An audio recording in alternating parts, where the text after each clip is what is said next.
ที่31ตุลา2025วิทยาคารตำรวจประชาชนวตป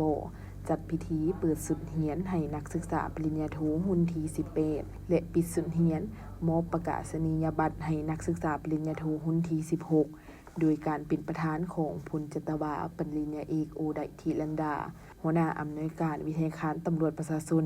มีคณะอำนวยการครูอาจารย์พร้อมด้วยเค้กทึกซื้นและนักศึกษาเข้าร่วมพันเอกสมพนิชวงศ์สุธิรองหัวหน้าอำนวยการวิทยาคารประชาชนกล่าวว่านักศึกษาปริญญาโทรุ่นที่18มีทั้งหมด37สหายหญิง1สหายซึ่งหลักสูตรการสอนการเรียนใช้เวลาค้นคว้า2ปี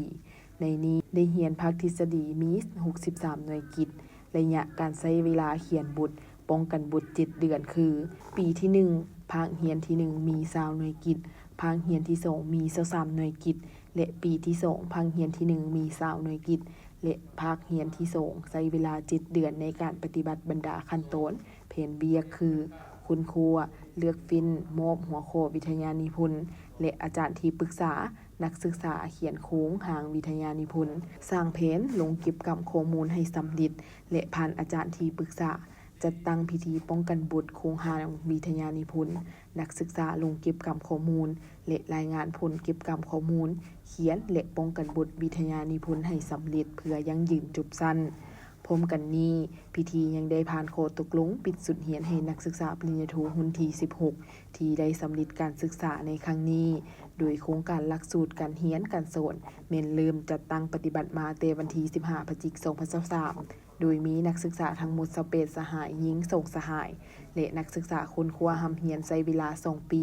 ได้แบ่งออกเป็น4ระยะเรียนคือระยะที่1 2และ3แม่นขึ้นห้องตัวจริงรวมมี23วิชามี63หน่วยกิตและระยะการเรียนที่4แม่นระยะเก็บกำข้อมูลเขียนบทและป้องกันบทวิทยานิพนธ์ผ่านการป้องกันบทวิทยานิพนธ์21หัวข้อสามารถญาติได้คะแนนสูงสุด 9.50 และคะแนนต่ำสุด 9.42 ซึ่งจัดอยู่ในระดับเกรด A จำนวน28สหายในพิธีดังกล่าวยังได้มอบใบประกาศนียบัตรให้นักศึกษาปริญญาโทรุ่นที่16อีกด้วยมอบโดยพลจัตวาปริญญาเอกโอไดทิลันดาหัวหน้าอำนวยการวิทยาคารตำรวจประชาชน